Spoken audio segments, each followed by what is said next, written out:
안녕하세요. 네, 엉클라이프입니다. 이번에 좀 영상이 좀 많이 늦어졌죠. 제가 본업이 화물차다 보니까 이번 명절 물량 때문에 좀 많이 바빴습니다.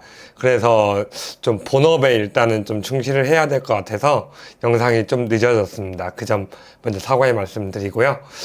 오늘 말씀드리려고 하는 것은 제가 저번 영상에서 말씀을 드렸듯이 왜 제가 여러분들한테 셀프 정비보다는 동네에 있는 카센터에다가 차를 입고를 시키는 것을 더 추천을 드리는지에 대해서 잠깐 한번 얘기를 해볼까 합니다. 일단 결론부터 말씀을 드리자면은 여러분들의 셀프 정비 솔직하게 얘기하면은 시간 낭비, 돈 낭비입니다. 그러면 저는 왜 셀프 정비를 하냐라고 또 여쭤를 보시면은 저는 어렸을 때부터 좀 차에 관심이 많았어요.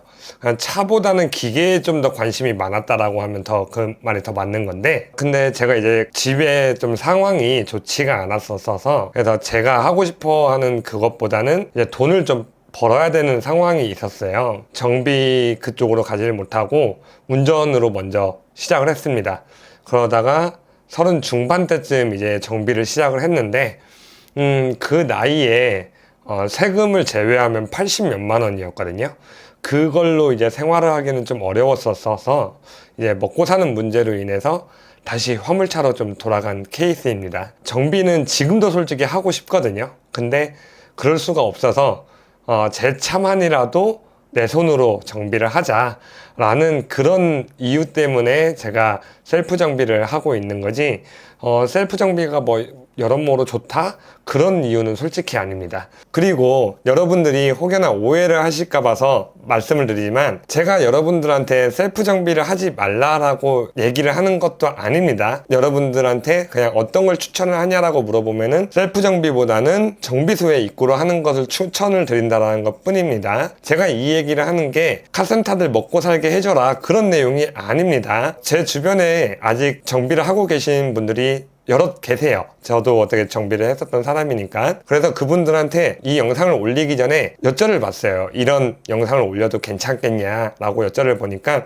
올려도 괜찮다라고 말씀을 하셔서 이렇게 영상을 올리고 있는 겁니다. 그분들 얘기는 셀프 정비를 할 사람은 이런 영상이 있든 없든 간에 셀프 정비를 할 것이고, 셀프 정비를 하지 않을 사람들은 이 영상이 있든 없든 입고를 할 거다라고 얘기를 하시더라고요. 근데 그 말도 분명히 맞는 말입니다. 그렇기 때문에 제가 여러분들한테 뭐 셀프 정비를 하지 마세요 라는 그런 얘기를 하는 취지가 절대 아니라는 것을 알아주셨으면 감사하겠습니다. 일단은 여러분들의 그 셀프 정비 한번 지금부터 얘기를 한번 해보도록 하겠습니다. 가시죠. 여러분들이 일부 신뢰를 하지 못하는 그 정비사에 대한 얘기를 잠깐 해볼까 합니다. 일단 정비사의 그 존재의 목적은 여러분들이 누구나 쉽게 할 수 있는 그 소모품 교환, 부품 교환, 그런 부분이 아니에요. 사실 저도 정비를 처음 배울 때 위에 계셨던 분들, 저보다 이제 한참 고참이신 분들이 했었던 말이 있어요. 소모품, 부품을 교환을 하거나 그런 역할을 하는 것은 누구나 다 할 수 있다 라고 했어요. 정비를 한 번도 하지 않았던 어떤 누군가에게 부품, 그리고 거기에 필요한 공구, 그리고 위치를 알려주면은 어떤 누구도 그것을 교환하지 못하는 사람은 없습니다. 그렇다면 정비사의 존재 목적은 무엇이냐면은 진단에 있어요.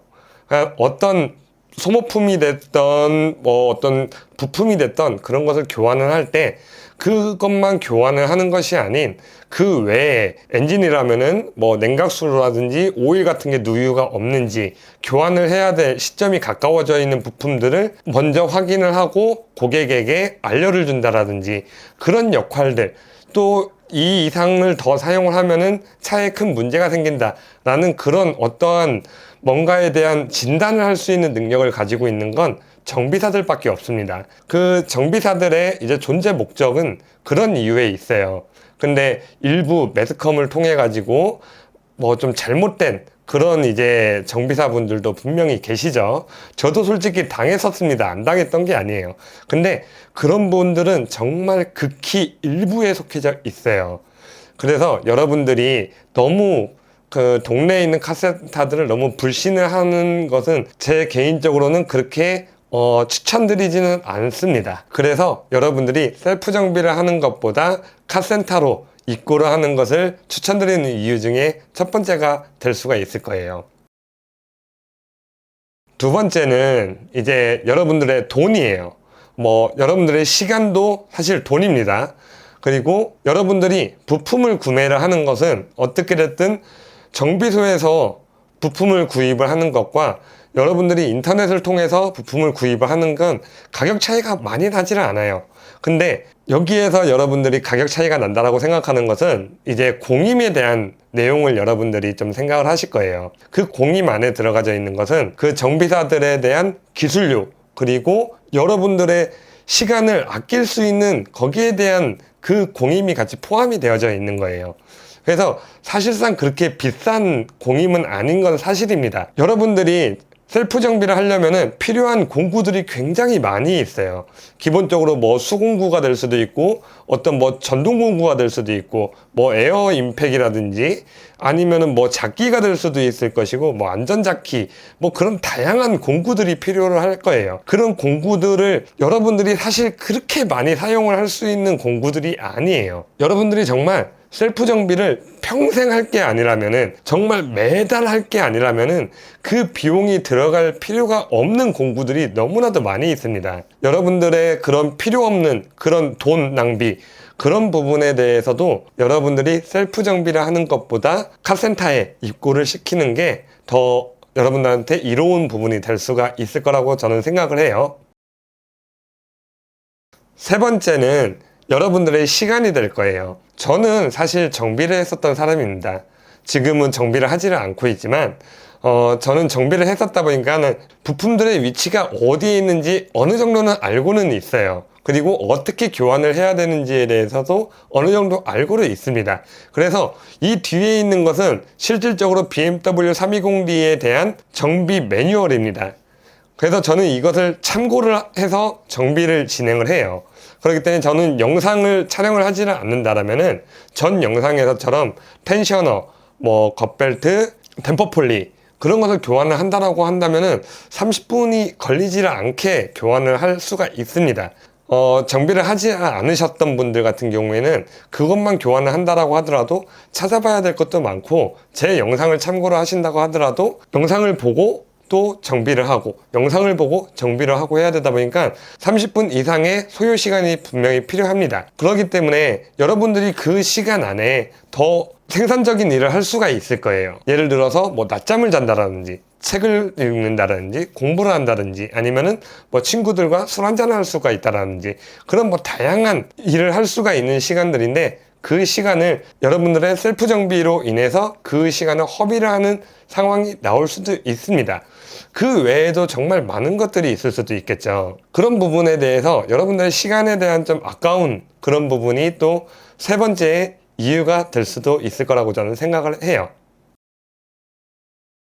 네 번째는 누구나 실수는 할 수가 있어요. 정비사들도 실수를 합니다. 단지 정비사들 같은 경우는 실수를 했었을 때 거기에 대한 대처 방법이 많이 있어요. 여러분들은 솔직히 어떤 실수를 하나를 했었을 때 그 상황을 어떻게 대처를 할 수 있는 방법이 정비사들에 비해서 분명히 부족한 건 사실입니다. 어떤 거 하나를 망가를 트였었을 때 그 부품을 수급을 할 때 또한 정비사들은 바로 새 부품을 수급을 하든지, 아니면은 임시방편으로 중고 부품이라도 붙여서 일단은 출고를 할 수가 있습니다.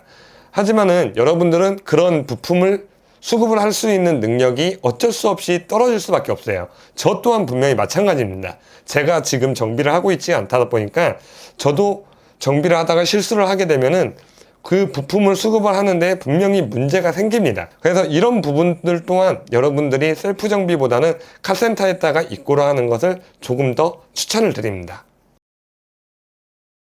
다섯 번째는 여러분들의 이제 정비 능력이라고 해야 될까요? 그런 부분인데, 이쪽에 있는 것은 아까 전에도 말씀드렸듯이 정비 매뉴얼이에요.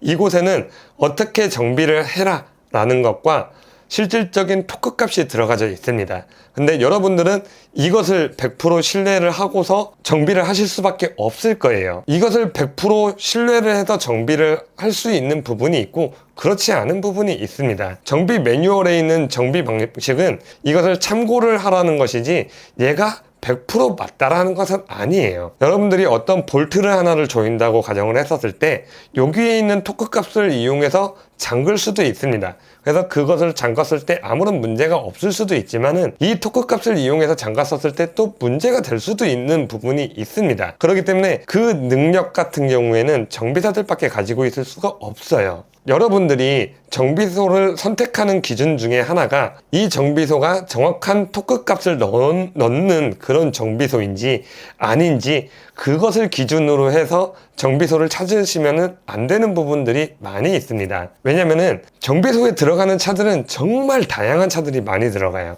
국산차부터 수입차까지 차종마다 정말 모든 부위에 토크 값이 다 다릅니다. 그렇기 때문에 그 차들에 대한 모든 토크 값을 외울 수가 없고 그 차들마다 그 토크 값을 다 찾아서 넣을 수가 없어요. 그 토크 값의 중간 값이라는 게 있습니다. 그래서 그 중간 값 혹은 손특고를 이용해 가지고 조이고 풀고를 진행을 합니다. 근데 그 부분이 틀린 값이 아니에요. 사실 여러분들이 새 차를 출고를 해서 새 차를 이제 검수를 하는 곳에 갖다 보내를 놓으면은 그곳에서는 여러분 차에 하부에 임팩으로 충분히 더 조여를 줍니다. 토크 값이 들어가지를 않고 풀리지 않게 더 조여를 주게 돼 있어요. 그렇지 않다라고 한다 하더라도 여러분들 차에는 기본적으로 출고 전에 토크 값으로 기계로 다 조여져서 나오지만은 여러분들이 주행을 하면서 이 토크 값보다 더 많이 조여를 지던가 아니면은 조금 더 풀리던가 그런 상황이 실제로 발생을 합니다. 모든 볼트하고 너트는 진동에 의해서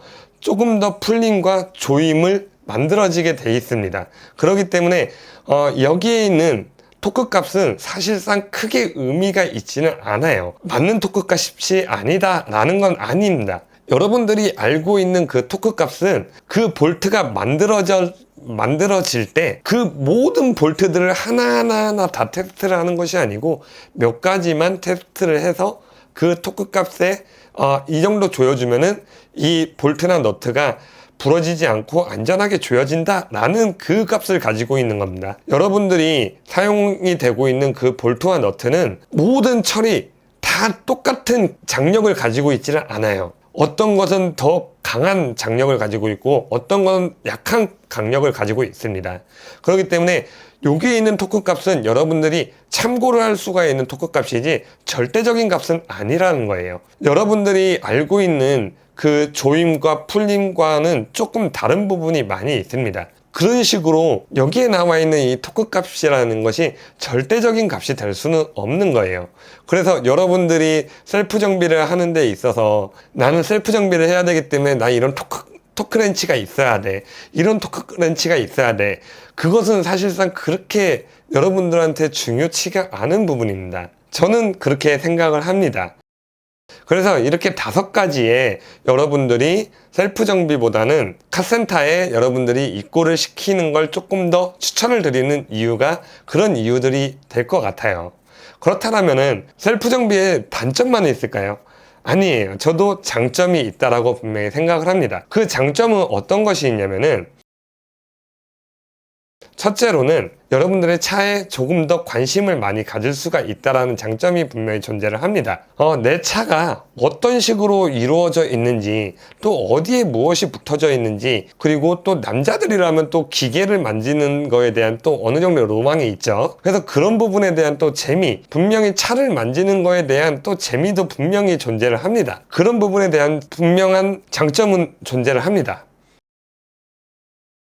두 번째 장점이라고 얘기를 한다면은 이게 사실 장점이라고 얘기를 하기가 살짝 좀 애매는 합니다. 어떻게 됐든 여러분들이 아무 실수가 없다라면은, 그리고 어쩌다 보니까 여러분들이 모든 공구를 다 구비를 했다라든지 여러분들의 회사에 웬만한 공구들이 다 존재를 한다라면은 여러분들이 직접 셀프 정비를 해서 공임을 아낄 수가 있다라는 그런 장점도 분명히 존재를 합니다. 자, 이런 식으로 오늘 셀프 정비에 대해서 여러분들하고 잠깐 한번 얘기를 해봤어요. 정말 여기에 대한 얘기는 정말 제 기준에서의 얘기입니다. 이게 100% 맞냐? 아니에요. 저의 생각입니다. 저의 생각. 그냥 제 생각이다 보니까는 이게, 여러분들의 생각하고는 분명히 다를 수가 있습니다. 절대 제가, 이게 무조건 정답이에요. 그렇게 얘기는 하는 것은 아니니까 여러분들이 오해를 하지는 않으셨으면 좋겠어요. 제가 앞으로도 뭐 셀프 정비에 대한 얘기, 그리고 또 다른 얘기들도 같이 계속해서 만들어 나갈까 합니다. 그런데 여기에 대해서 제가 제 정비 방법이 100% 맞는 방법이다. 그렇지 않습니다.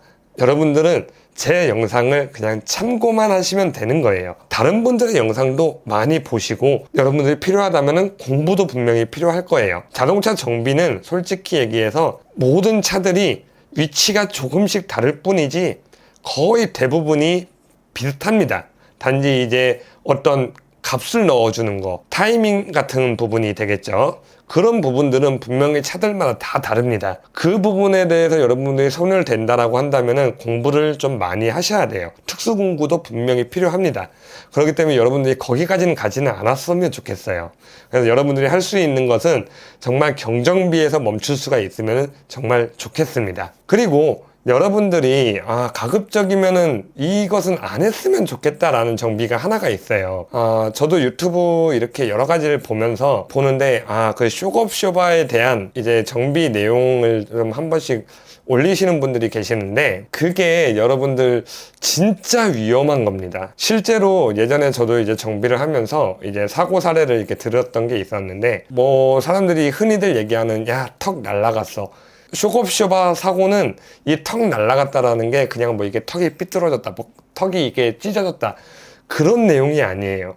진짜 턱이 아예 없어집니다. 진짜 그냥 말 그대로 죽는 거예요. 이 쇼겁쇼바를 실제로 스탠드로 돼 있는 쇼겁쇼바 교환해주는 그런 전문 장비가 있어요. 거기에다가 해도 오래 하신 분들도 굉장히 조심하게 작업을 하는 것 중에 하나가 쇼겁쇼바예요. 그 정도로 굉장히 위험한 작업입니다. 근데 보면은 이제 짝대기 2개를 가지고서 이제 고정을 해서 이제 작업을 하는데 그거 정말 위험한 작업이에요. 실제로 정비소에서도 쇼겁쇼바 작업은 굉장히 꺼려하는 작업 중에 하나입니다. 요즘에는 이제 유압으로 해서 이게 눌러주는 기기가 생겨가지고 그나마 나은데 진짜 여러분들이 그 작업만은 절대 좀 피했으면 하는 그 작업이 쇼겁쇼바 작업입니다. 정말 여러분들 뭐 몇만 원 아끼려다가 진짜 한 방에 훅 갈 수 있어요. 진짜 이건 거짓말로 얘기하는 것이 아니고 다른 것은 괜찮습니다. 근데 쇼겁쇼바만큼은 여러분들이 가급적이면 피해 주셨으면 좋겠어요.